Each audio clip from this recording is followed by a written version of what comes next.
Almost 10 years ago, I got a call from my dad. And my dad was in a third world country, and he was leading a pastor's conference where in this country faith isn't allowed, and they were underground locations so that these pastors wouldn't get arrested, so they could go back to their villages and teach and love and share.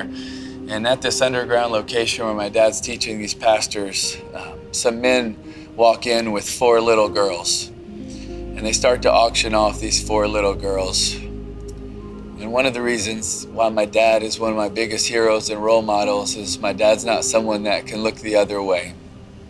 So my dad takes out all the money in his wallet, which was around $1,250, and he's able to purchase the freedom of these 4 girls with all of the money that he had for the rest of his trip and to get back home.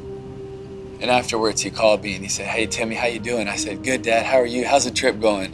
And he said, "It's pretty good." I said, "What are you up to?" He said, "Well, to tell you the truth, I just got to purchase the freedom of 4 young girls." It's hard to explain, but I knew when he told me that life was going to be a little bit different. Somehow I knew that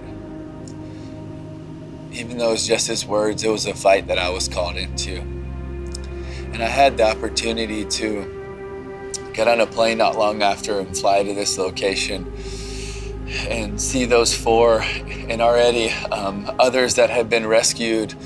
And at first when you go, you think, oh, this is just gonna be like the movie Taken, right? And this is, it's just gonna be some big crime organizations that are doing it. And I realized that most of these sweet little boys and girls were, for the majority, sold by their family.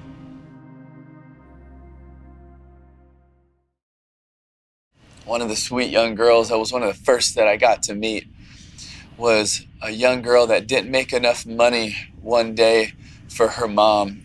And her mom, being in a place of desperation, was so frustrated with her that when she came home, she grabbed her and she took her face and she boiled out her eye. Because she thought, you know what, if you don't make enough money for us, then you know what, I'll make you look a little bit worse, and maybe people will have a little bit more compassion, and then you can make more. But you see, that day when my dad was able to purchase the freedom of those first 4, he was also at a table with other pastors, other people that knew about God's love, that were called to care for the brokenhearted, that were called to defend the weak and the oppressed, that were called to stand up and fight for those that can't fight for themselves. And do you know how many of them stepped up to help my dad? Do you know how many of them said, "Hey, Mr. Tebow, let me go find him dinner. Hey, Mr. Tebow, let me go find him clothes. Hey, Mr. Tebow, let me go find him a place to stay"? Not one. Not one. Do you know why? Because they all had really good excuses. They had really good reasons. Well, Mr. Tebow, when you're purchasing the freedom of those 4, that the money that you give, it's going to go to those men, and they're probably going to do something else that's really bad with it. And yes, that is probably true. But go say that to those 4 girls. Go tell them. How many times have we in our lives found times and reasons to make really good excuses? Well, it's not really my problem. That's not really what I'm called to. It's not really my job. Yes, it is. It really is our job. As followers of Christ, it is our job. We hear in Scripture how personal it is to Jesus when he talks about caring for the oppressed and helping those that are sick and visiting those that are in prison and caring for those that have been abused and abandoned. It's personal to Jesus. He makes it personal to him when he said, whatever you've done for them, you've done to me. It's personal to him, but my question is it actually personal to us? That day, it became a lot more personal to me. And for us to really move the needle, to fight back against one of the greatest problems in the world, it's got to be personal to us. It has to be. Even in the darkness, light wins. And we have hope because we have Jesus, because we know in this battle, we've already won. Because what he's done for us, it's not because anything I've done or you've done. Because that's not what Christianity is about, is do's and don'ts. No, it's about done, because what he has done. And we get to fight from victory, not for victory, but we get to fight for those image bearers that are being abused, that are being persecuted, that are being trafficked. But the question is, will we not look away? Will we look at the issue? Will we look at the problem? And will we use all of our resources? Will we leverage everything for the sake of the most vulnerable, for the sake of those little boys and girls that are being trafficked, that are treated as less than, that are treated as nothing?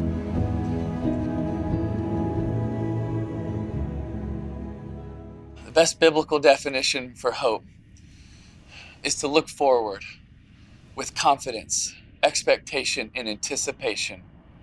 Because the biblical definition of hope is based on the promises of God and knowing that he's not just a promise maker, but he's a promise keeper. And so we get to look forward with confidence, expectation, and anticipation, because what God has done, what he is doing, and what he will do. So even in the midst of the suffering, even in the midst of the pain, we know we can still have hope because light wins. But would we be willing to not look away and bring it to the world? Because we have the chance to be hope carriers to the world. You and me, we get to be hope carriers in so many different ways.